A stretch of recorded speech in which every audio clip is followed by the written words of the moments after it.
នៅពីក្រោយម្ហូបឆ្ងាញ់បង្កប់នៅវប្បធម៌និងជីវិតមនុស្សអាហារក្នុងខេត្តយូណានគឺរសជាតិចម្រុះលើចុងអណ្ដានស្រុកកំណើតនៃផ្សែងចម្អិនរបស់ជនជាតិទាំង26គ្រឿងផ្សំធម្មជាតិទំនៀមទម្លាប់អាហារក្នុងខេត្តយូណាននីតិខៈរដូវគ្មានភ្ញៀវទេសចរណាម្នាក់អាចបដិសេធភាពស្រស់បំព្រងនៃផ្កាខាណាបារាំងនៅលូពីងបានទេក៏គ្មានអ្នកស្រុកណាម្នាក់ភ្លេចរសជាតិនៃផ្កាខាណាបារាំងដែរ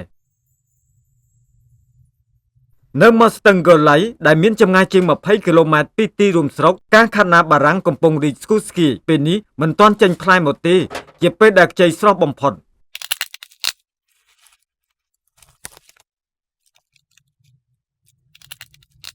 ផ្កាវាតូចពណ៌លឿងខ្ចីខុសពីផ្កាខាត់ណាបារាំងធម្មតាដែលមានដើមធំត្រូវបានអ្នកស្រុកហៅថាផ្កាខាត់ណាបារាំង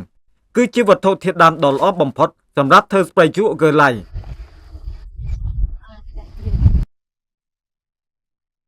ឆ្លៀតរដូវកាលកឹងអ៊ីឈឹងត្រូវធ្វើស្បែកជ្រក់ខ្លះស្វាគមន៍កូនប្រុសដែលត្រឡប់មកផ្ទះ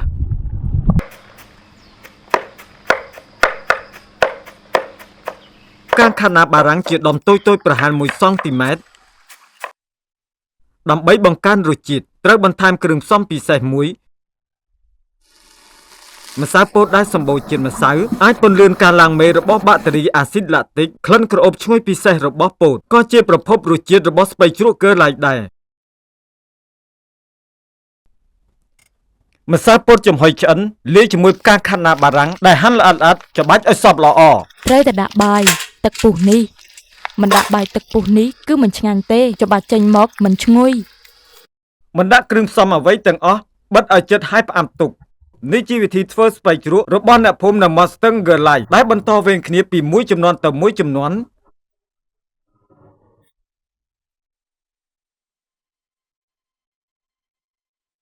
ក្រោយពេលផ្អាប់ពណ៌ដែលផ្កាខាត់ណាបារាំងប្រែក្រមៅបន្ទាប់ពីសម្ងួតក្លិនក្រអូបផ្កាខាត់ណាបារាំងនានីតិខៈរដូវរសជាតិថ្មីទាំងជូរទាំងឈ្ងុយជាប់បានគ្រប់4រដូវ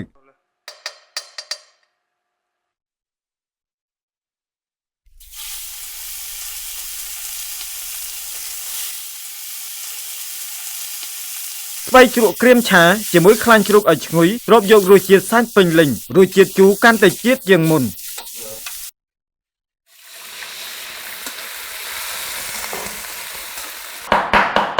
ដំឡូងបារាំងគឺជាដៃគូដ៏ល្អបំផុតរបស់ស្ពៃជ្រក់វាសម្បូរជាតិម្សៅមានសភាពទន់ស្អិតអាចស្រូបយករសជាតិស្ពៃជ្រក់យ៉ាងពេញលេញថែមទាំងធ្វើឲ្យស៊ុបខាប់និងស្រស់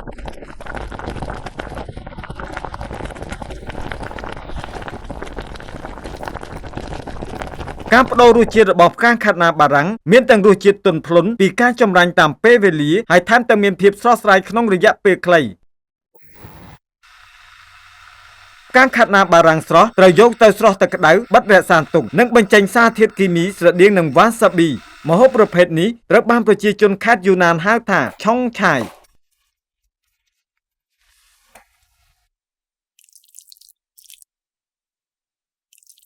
ឆុងឆាយស្រស់ដែលមានរសជាតិល្វីងបន្ទាប់ពីត្រូវបានបន្សាបដោយរសជាតិជូររបស់សៀងរួចហើយគឺជាជាគូដ៏ឥតខ្ចោះ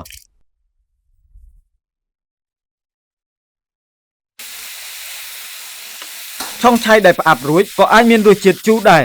ហៅថាស្ពៃជ្រក់ឆុងឆៃយកមកឆាជាមួយសាច់បង្កើនចំណង់អាហារ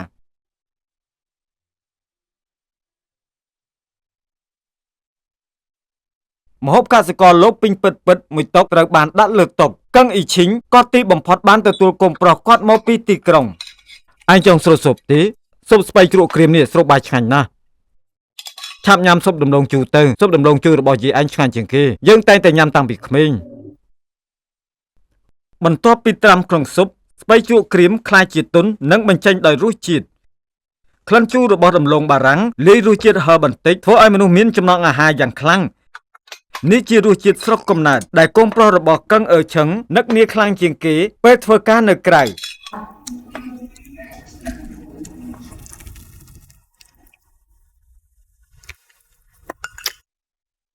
ភាពជូរនិងភាពឈ្ងុយរបស់ផ្កាខាត់ណាបារាំងសុទ្ធតែជាការចងចាំនៅលើអណ្ដាតរបស់អ្នកនៅឆ្ងាយផ្ទះ រសជាតិផ្កាខាត់ណាបារាំងក៏ជារសជាតិស្រុកកំណើតផងដែរ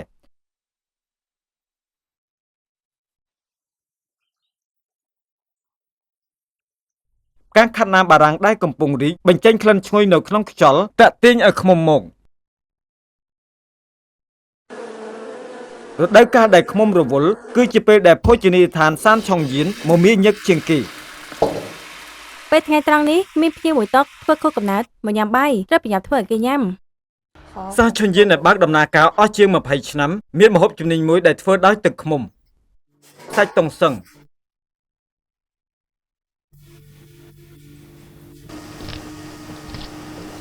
ចិត្តសាច់ជ្រូក3ជាន់ជាដុំស្រស់ទឹកក្តៅក្នុងរយៈពេលខ្លីធ្វើឲ្យសរសៃសាច់រួញយ៉ាងឆាប់រហ័សសាច់ខ្លាញ់ណែននិងស្វិត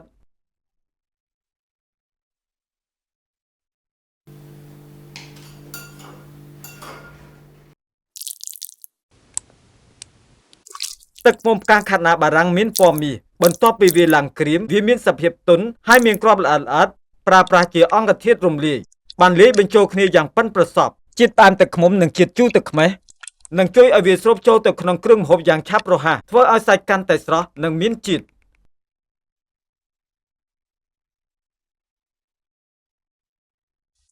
លាបទឹកជ្រលក់លើសាច់ដុំសាច់ឲ្យសព្វគឺជាគន្លឹះនៃការធ្វើសាច់តុងសឹង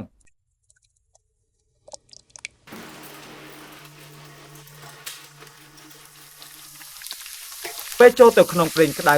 ជាតិស្ករនៅក្នុងទឹកឃ្មុំកើតមានប្រតិកម្មក្លាយជាការ៉ាមែលធ្វើឲ្យសាច់ជ្រូកឡើងពណ៌លឿងមាស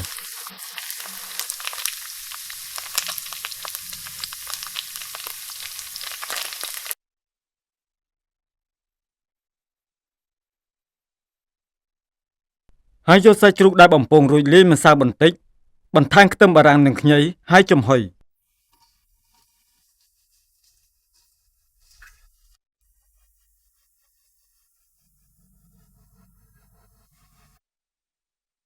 បន្ទាប់ពីស្រុះបំពងនិងចំហុយកម្រិតខ្លាញ់បានថយចុះច្រើន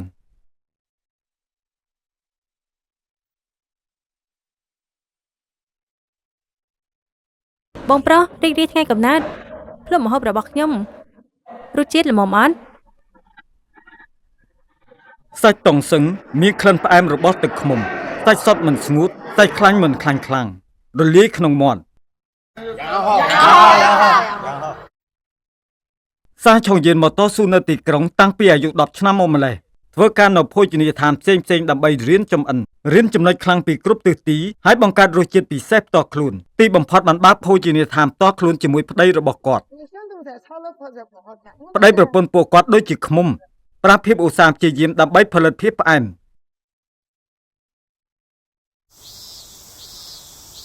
ចុងនិខិរដូវផ្កាខាត់ណាបារាំងដ៏រស់រវើកចាប់ផ្ដើមរុះរោយគ្រាប់ដែលពេញទៅដោយប្រេងចាប់ផ្ដើមផ្លាស់ប្ដូរថ្មី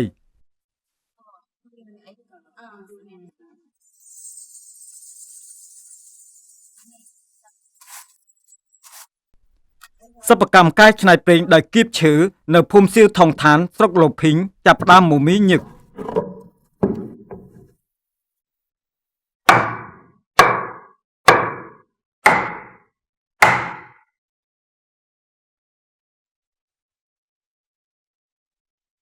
ប្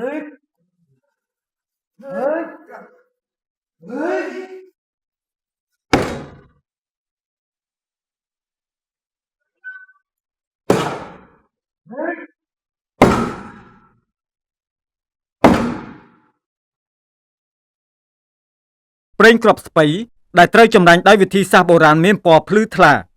មានជាប់ក្លិនក្រអូបរបស់រុក្ខជាតិត្រកូលផ្កាស្ពៃរសជាតិពិសេសអាចបញ្ចូលជាមួយគ្រឿងផ្សំផ្សេងៗ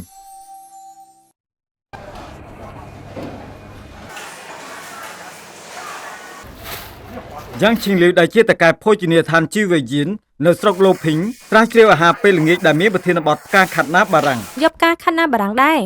ដាក់ឲ្យខ្ញុំផង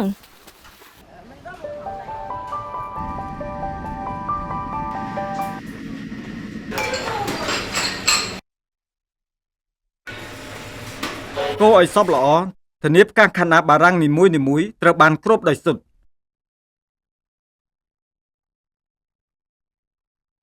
ប្រេងគ្រាប់ស្ពៃមានផ្សែងខ្លាំងស្របសម្រាប់ការចម្អិនសីតុណ្ហភាពខ្ពស់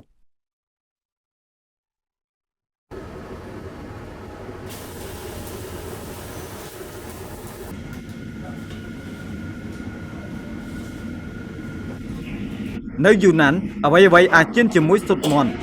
ការផ្គុំគ្នារវាងផ្កាខាណាបារាំងនិងស៊ុតមាន់មានទាំងក្លិនផ្កានិងក្លិនក្រអូបរបស់ប្រេងគ្រាប់ស្ពៃហើយក៏មានអារម្មណ៍ពេញទៅដោយជាតិប្រូតេអ៊ីនពេញមាត់ផងដែរបីលឿងនៃលូពីងប្រេងគ្រាប់ស្ពៃទឹកឃ្មុំផ្កាខាណាកូនខ្ចីលឿងសំជាមួយនឹង3សនៃលូពីងគឺប៉ៃគួរផ្កាលីលីនិងដំឡូងជ្វាសាច់ចំហុយជាមួយនឹងផ្កាលីលីសាច់ជ្រូកដែលសម្បូរជាតិទឹកជ្រាបចេញមកនៃក្លិនក្រអូបស្រាលនៃផ្កាលីលីរសជាតិស្រាលកាត់ខ្លាញ់ថ្នាំនិងអាហារមានប្រភពតែមួយដំឡូងជ្វាសគៀបសាច់ហែមរសជាតិប្រៃស្រស់នៃសាច់ហែមត្រូវស្រូបដោយដំឡូងជ្វាសមានរសជាតិម៉ត់ស្អិតហើយផុយឆាប៉ៃគួរបួសប៉ៃគួរដែលមានជាតិល្វីងតិចៗសមជាមួយនឹងបន្លែស្រស់តាមរដូវមានរសជាតិឆ្ងាញ់ហើយស្រស់នេះគឺជាពិធីជប់លៀងនីតិខៈរដូវរបស់ស្រុកលូពីង និទានខេរដូវនៅលើពីងពិតជាអាចមើលផ្កាខាត់ណាបារាំងអាចភ្លក់រសជាតិផ្កាខាត់ណាបារាំង